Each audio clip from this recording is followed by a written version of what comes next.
ನಮಸ್ತೆ ವೀಕ್ಷಕರೇ, ನಾನು ನಿಮ್ಮ ಮೈಸೂರಿನ ಶ್ರೀನಿವಾಸನ್. ವೀಕ್ಷಕರೇ, ಇವತ್ತು ಸಾಮಾನ್ಯವಾಗಿ ಕಷ್ಟ ಸಾಮಾನ್ಯವಾಗಿ ಎಲ್ಲ ಜನಗಳು ಯಾವುದೇ ಒಂದು ವಿಚಾರದಲ್ಲಿ ನೋಡಿದ್ರೂ ಕೂಡ ನಮಗೆ ಬರೀ ಕಷ್ಟನೇ ಬರ್ತಾ ಇದೆ, ಸುಖ ಅನ್ನೋದೇ ಕಾಣೋಕ್ಕಾಗ್ತಾ ಇಲ್ಲ. ಎಲ್ರಿಗೂ ಏನಾಗುತ್ತೆ, ಕಷ್ಟ ಅಂದಿದ ತಕ್ಷಣ ನಮಗೆ ಪರಮಾತ್ಮ ಸರಿ ಇಲ್ವೇನೋ, ನಮಗೆ 7:30 ಶುರುವಾಗ್ಬಿಟ್ಟಿದೆ, ನಮಗೆ ಪರಮಾತ್ಮ ಎಗ್ಲೇರ್ಬಿಟ್ಟವನೇ, ಹೀಗಾಗಿ ನಾವು ಅಭಿವೃದ್ಧಿ ಆಗ್ತಾಯಿಲ್ಲ, ತೊಂದರೆಗಳಾಗ್ತಾ ಇದೆ ಅಂತ. ನೋಡಿ, ಇವತ್ತು ಈ ಒಂದು ಮಾಹಿತಿ ಬಹಳ ಅದ್ಭುತವಾದಂಥ ಮಾಹಿತಿ ವೀಕ್ಷಕರೇ. ದಯಮಾಡಿ ಯಾರೂ ಕೂಡ ಸ್ಕಿಪ್ ಮಾಡದೆ ಈ ಒಂದು ವಿಡಿಯೋನ ಸಂಪೂರ್ಣವಾಗಿ ನೋಡಿ ಅಂತ ನಾನು ಹೇಳೋಕ್ಕೆ ಇಷ್ಟಪಡ್ತೀನಿ. ಏನಪ್ಪ ಆ ಒಂದು ಅದ್ಭುತವಾದ ಮಾಹಿತಿ ಅಂದರೆ, ಶನೇಶ್ವರನ ಗಾಯತ್ರಿ ಮಂತ್ರ. ನೋಡಿ, ಇದರ ಪ್ರಯೋಜನಗಳು ಬಹಳ ಅದ್ಭುತವಾಗಿರ್ತಕ್ಕಂಥದ್ದು. ಈ ಮಂತ್ರ ಪ್ರಯೋಗದಿಂದ ಏನೇನೆಲ್ಲ ಉಪಯೋಗ ಇದೆ ಅಂತಕ್ಕಂಥದ್ದನ್ನು ನೀವು ಕೇಳಿದ್ರೆ ನಿಜವಾಗ್ಲೂ ಆಶ್ಚರ್ಯಪಡ್ತೀರ ವೀಕ್ಷಕರೇ. ಬಹಳ ಅದ್ಭುತವಾದಂತಹ ಒಂದು ದೈವಿಕ ಮಂತ್ರ ಪ್ರಯೋಗ ಅಂತ ಹೇಳಿದ್ರೆ ತಪ್ಪಾಗಲಿಕ್ಕಿಲ್ಲ. ನೋಡಿ, ಇದನ್ನೆಲ್ಲ ನೀವು ನೋಡಿ ಫಾಲೋಅಪ್ ಮಾಡ್ತೀವಿ ಅಂತಂದರೆ, ಮೊದಲನೇದಾಗಿ ಈ ಮಂತ್ರಗಳ ಮೇಲೆ ಬಲವಾದಂತಹ ನಂಬಿಕೆಯನ್ನು ಇಡಿ, ಖಂಡಿತವಾಗಿ ನಿಮಗೆ ಒಳ್ಳೆಯದಾಗ್ತದೆ. ನೋಡಿ, ಏನಪ್ಪ ಈ ಒಂದು ಶನೇಶ್ವರನ ಗಾಯತ್ರಿ ಮಂತ್ರ, ಬಹಳ ಅದ್ಭುತವಾದಂತಹ ಒಂದು ವಿಚಾರ ವೀಕ್ಷಕರೇ. ನೋಡಿ, ಸಾಮಾನ್ಯವಾಗಿ ಇವತ್ತೊಂದು ದಿನ ಎಷ್ಟೇ ತಡವಾದರೂ ಕೂಡ, ಲೈಕ್ ಒಂದು 30 ವರ್ಷ, 35, 40, 50 ಆದರೂ ವಿವಾಹನೇ ಆಗ್ತಾಯಿಲ್ಲ. ಎಷ್ಟೇ ಪ್ರಯತ್ನ ಪಟ್ಟರೂ ಮದುವೆ ಅನ್ನೋದೇ ಆಗ್ತಾಯಿಲ್ಲ. ಇವತ್ತು ಎಷ್ಟೋ ಜನ ರೈತರ ಮಕ್ಕಳಾಗಿರ್ಬೋದು, ಎಷ್ಟೋ ಜನ ಪುರುಷರುಗಳಾಗಿರ್ಬೋದು, ಇವತ್ತು ವಿವಾಹ ಆಗದೆ ಕಂಗಾಲಾಗಿರ್ತಕ್ಕಂಥದ್ದನ್ನು ನಾವು ನೋಡಿದ್ದೀವಿ. ಜೊತೆಗೆ ಎಷ್ಟೋ ಹೆಣ್ಣುಮಕ್ಕಳಿಗೂ ಕೂಡ ವಿವಾಹ ಆಗದೆ ಅವರ ಹಿರಿಯರು, ತಂದೆ ತಾಯಿಗಳು ನಿತ್ಯ ಕೊರಗ್ತಾ ಇರ್ತಕ್ಕಂಥದ್ದನ್ನು ನಾವು ಗಮನಿಸ್ತಾ ಇದ್ದೀವಿ. ನೋಡಿ, ಸಾಮಾನ್ಯವಾಗಿ ವಿವಾಹ ತಡ ಆಗ್ತಾ ಇದೆ ಅಂದಿದ ತಕ್ಷಣ ಎಷ್ಟೋ ಜನಗಳು ಸುಬ್ರಹ್ಮಣ್ಯ, ಕಾಳಹಸ್ತಿ, ಒಂದು ನಾರಾಯಣ ಬಲಿ ಇತ್ಯಾದಿ ಪರಿಹಾರಗಳನ್ನು ಮಾಡಿರ್ತಾರೆ. ಕುಂಭ ವಿವಾಹ, ಇನ್ನೊಂದು ಮತ್ತೊಂದು ಎಲ್ಲ ಮಾಡಿರ್ತಾರೆ. ಬಟ್ ಆದರೂ ಅವ್ರಿಗೆ ವಿವಾಹ ಅನ್ನೋದಾಗಿರೋದಿಲ್ಲ. ಸೊ ಅಂತಹ ಸಂದರ್ಭದಲ್ಲಿ ಈ ಒಂದು ಶನೇಶ್ವರನ ಗಾಯತ್ರಿ ಮಂತ್ರ ಇದೆಯಲ್ಲ, ಬಹಳ ಅದ್ಭುತವಾದಂತಹ ರಿಸಲ್ಟ್ ಕೊಡುವಂತಹ ಕಾರ್ಯ ಆಗಿರ್ತದೆ. ಹಾಗೆ ಕೆಲವು ಕುಟುಂಬಗಳಲ್ಲಿ ಈ ಮಾಟ ಮಂತ್ರ ತಂತ್ರ ಪ್ರಯೋಗಕ್ಕೆ ಒಳಗಾಗ್ಬಿಟ್ಟಿರ್ತಾರೆ. ಈ ಮಾಟ ಮಂತ್ರ ತಂತ್ರ ಪ್ರಯೋಗಕ್ಕೆ ಒಳಗಾಗ್ಬಿಟ್ಟಾಗ ಏನಾಗ್ತದೆ, ಅವ್ರಿಗೆ ಪ್ರತಿದಿನ ಏನು ಮಾಡಿದ್ರೂ ಮನೆಯಲ್ಲಿ ನೆಮ್ಮದಿ ಅನ್ನೋದೇ ಇರಲ್ಲ, ಸ್ಮಶಾನ ಮೌನ ಆಗ್ಬಿಟ್ಟಿರುತ್ತೆ. ಸದಾ ಏನಾಗ್ತಾ ಇರುತ್ತೆ, ತುಂಬ ಕುಟುಂಬ ಚೆನ್ನಾಗಿದ್ದಂಥ ಕುಟುಂಬ, ತುಂಬ ಮುಂಚೂಣಿಲಿರುವಂತಹ ಕುಟುಂಬ ಏಕಾಏಕಿ 4 ಜನರಲ್ಲಿ ಅಪಮಾನ ಅನುಭವಿಸ್ತಾ ಇರ್ತದೆ, ಗೌರವ ನಾಶ ಆಗ್ತಾ ಇರ್ತದೆ, ದುಡ್ಡು ಕಾಸು ಬರ್ಕತ್ತಿಲ್ದಿರಂಗೆ ಆಗ್ತಾ ಇರುತ್ತೆ, 1 ರೂಪಾಯಿನೂ ಉಳಿತಾಯ ಅಂತಕ್ಕಂಥದ್ದೇ ಆಗ್ತಾ ಇರಲ್ಲ. ಮನೆಯಲ್ಲಿ ಪರಸ್ಪರ ಒಬ್ರಿಗೊಬ್ಬರಿಗೆ ಜಗಳ, ಜಂಜಾಟ, ವ್ಯರ್ಥ, ಅನಾರೋಗ್ಯ, ಈ ರೀತಿಯೆಲ್ಲ ಸಮಸ್ಯೆಗಳು ಕ್ರಿಯೇಟ್ ಆಗ್ತಾ ಇರುತ್ತೆ. ಅಂದರೆ ಕಂಪ್ಲೀಟ್ ದರಿದ್ರ ಅಂತಕ್ಕಂಥದ್ದು ಒತ್ಕೊಂಡು ಕುತ್ಕೊಬಿಟ್ಟಿರುತ್ತೆ. ಇಡೀ ಮನೆ ಒಂದು ಸಾವಿನ ವಾತಾವರಣವನ್ನು ಸೃಷ್ಟಿ ಆಗಿಬಿಟ್ಟಿರುತ್ತೆ.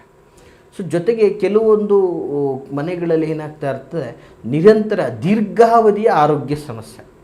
ಯಾವ ರೀತಿ, ಒಬ್ಬರಿಗೆ ಆರೋಗ್ಯ ಸಮಸ್ಯೆ ಕಳೀತು ಅಂದರೆ ಮತ್ತೊಬ್ಬರಿಗೆ ಆರೋಗ್ಯವನ್ನು ಸಮಸ್ಯೆ, ಒಬ್ಬರಿಗೆ ಈಗೋ ಹಾಗೂ ಹೀಗೂ ಮಾಡಿ ಒಂದು ಒಳ್ಳೆ ಟ್ರೀಟ್ಮೆಂಟ್ ಕೊಟ್ಟು ಹುಷಾರು ಮಾಡಿದ್ವಿ ಅಂದರೆ ಇನ್ನೊಬ್ಬರಿಗೆ ಯಾರಿಗೂ ಸರ್ಟನ್ಲಿ ಪ್ರಾಬ್ಲಮ್ ಆಗಿರುತ್ತೆ.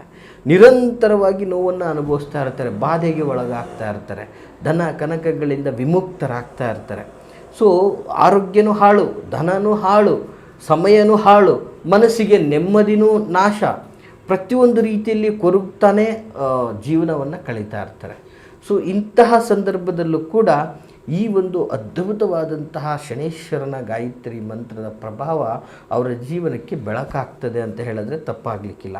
ಮತ್ತು ಕೆಲವು ಜನಗಳಲ್ಲಿ ಏನಾಗ್ಬಿಟ್ಟಿರ್ತದೆ, ಈ 7:30 ಪ್ರಭಾವ, ಪಂಚಮ ಶನಿಯ ಪ್ರಭಾವ ಮತ್ತು ಕರ್ಮಾಧಿಪತಿಯಾದಂತಹ ಶನಿ ವಿಶೇಷವಾಗಿ ಅವ್ರ ಮೇಲೆ ಬಂದಂತಹ ಸಂದರ್ಭಗಳಲ್ಲಿ ನಾನಾ ವಿಧದ ಕಷ್ಟಗಳಿಗೆ ಗುರಿಯಾಗಿರ್ತಾರೆ. ಅದು ಜಾತಕಾಧಾರಿತವಾಗಿ ನೋಡಿದಾಗ ಅದು ಅವರ ಕರ್ಮಫಲದ ಮೇಲೆ ನಿಂತಿರ್ತಕ್ಕಂಥದ್ದಾಗಿರ್ತದೆ. ಸೊ ಅಂತಹ ಸಂದರ್ಭದಲ್ಲೂ ಕೂಡ ಅಂತಹ ಕರ್ಮಗಳನ್ನು ಕಡಿಮೆ ಮಾಡಿಕೊಳ್ಳುವಂತಹ ಒಂದು ಅದ್ಭುತವಾದಂತಹ ಒಂದು ಪರಿಹಾರ ತಂತ್ರ ಆಗಿರ್ತದೆ ವೀಕ್ಷಕರೇ. ಜೊತೆಗೆ ಇಲ್ಲಿ ಏನಾಗ್ತದೆ, ಈ ಒಂದು ತಂತ್ರ ಪ್ರಯೋಗಗಳಿಂದಾಗಿ ನಿಮ್ಮ ಶತ್ರುಗಳು ಸಹ ನಿಮ್ಮ ವಿಶೇಷವಾದಂತಹ ಮಿತ್ರರಾಗುವಂತಹದ್ದು ಅಥವಾ ನಿಮ್ಮ ಮೇಲೆ ಒಂದು ಕನಸನ್ನು ತೋರಿಸುವಂಥದ್ದು, ನಿಮಗೆ ಯಾವುದೇ ಕೆಡಕನ್ನು ಬಯಸದೇ ಇರುವಂಥದ್ದು ಕೂಡ ಒಂದು ರಕ್ಷಣಾತ್ಮಕವಾದಂತಹ ವ್ಯವಸ್ಥೆ ಇದಾಗ್ತದೆ ಅಂತ ಹೇಳಕ್ಕೆ ಇಷ್ಟಪಡ್ತೀನಿ.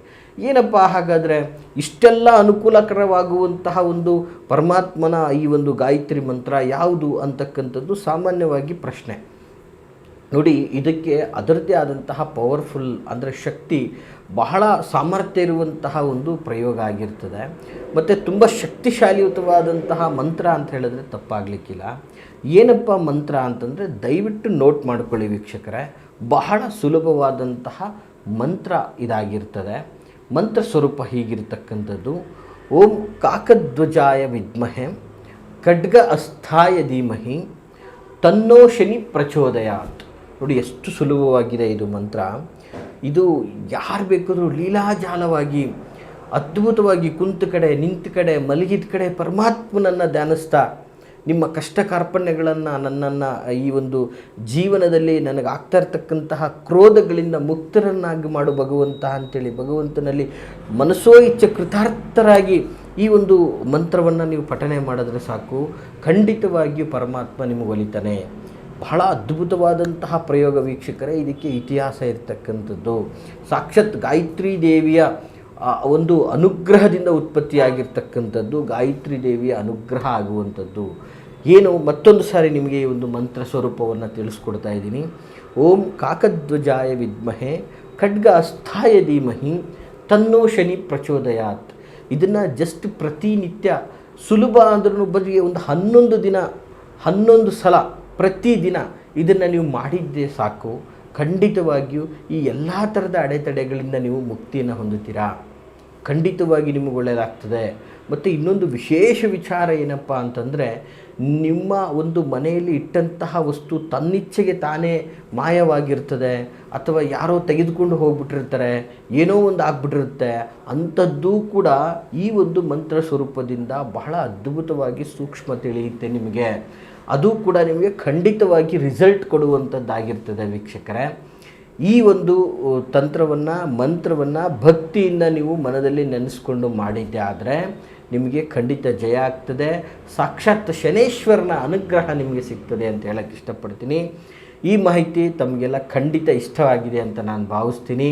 ಹಾಗಾದರೆ ತಪ್ಪದೆ ಲೈಕ್ ಮಾಡೋದನ್ನು ಮರಿಬೇಡಿ. ಹಾಗೆ ಯಾರೆಲ್ಲ ಕಷ್ಟದಿಂದ ನರಳ್ತಾ ಇದ್ದಾರೆ, ವಿವಾಹ ಆಗದೆ ಒದ್ದಾಡ್ತಾ ಇದ್ದಾರೆ, ಮಾಟ ಮಂತ್ರ ಪ್ರಯೋಗಕ್ಕೆ ಒಳಗಾಗಿದ್ದಾರೆ, ಆರೋಗ್ಯದಿಂದ ನರಳ್ತಾ ಇದ್ದಾರೆ, ಅಂಥವ್ರಿಗೆ ಇದನ್ನು ತಪ್ಪದೇ ಈ ಒಂದು ವಿಡಿಯೋನ ನೀವು ಶೇರ್ ಮಾಡೋದ್ರಿಂದ ಸಾಕ್ಷಾತ್ ಪರಮಾತ್ಮನ ಅನುಗ್ರಹವೂ ಸಹ ನಿಮಗೆ ಸಿಗ್ತದೆ. ಮತ್ತು ಯಾರಿಗೆಲ್ಲ ಈ ಮಾಹಿತಿ ಇಷ್ಟವಾಗಿದೆ ತಪ್ಪದೇ ಓಂ ಸಂ ಶನೇಶ್ವರಾಯ ನಮಃ ಅಂತ ಕಮೆಂಟು ಸಹ ಮಾಡಿ. ನಿಮ್ಮ ಒಂದು ಕಮೆಂಟ್ಗೆ ಪರಮಾತ್ಮ ನಿಮಗೆ ಒಲಿಬೋದು. ಹಾಗಾಗಿ ವೀಕ್ಷಕರೇ, ನಿಮಗೆ ಅದಲ್ಲದೆ ಯಾವುದೇ ವೈಯಕ್ತಿಕ ವಿಚಾರಗಳನ್ನು ನೀವು ನಮ್ಮೊಟ್ಟಿಗೆ ಕೇಳಬೇಕು, ಹಂಚ್ಕೋಬೇಕು ಅನ್ನೋದಾದರೆ ವಿಡಿಯೋದಲ್ಲಿ ಕಾಣ್ತಾ ಇರ್ತಕ್ಕಂಥ ಸಂಖ್ಯೆಗೆ ಕರೆ ಮಾಡಿ. ಹಾಗೆ ನಮ್ಮನ್ನು ನೇರವಾಗಿ ಭೇಟಿಯಾಗಬೇಕಂದ್ರೆ ನಾವಿರುವಂತಹ ವಿಳಾಸ ಮೈಸೂರಿನ ವಿಜಯನಗರ 2ನೇ ಹಂತ KD ಸರ್ಕಲಲ್ಲಿ ನಮ್ಮ ಕಚೇರಿ ಇರ್ತಕ್ಕಂಥದ್ದು.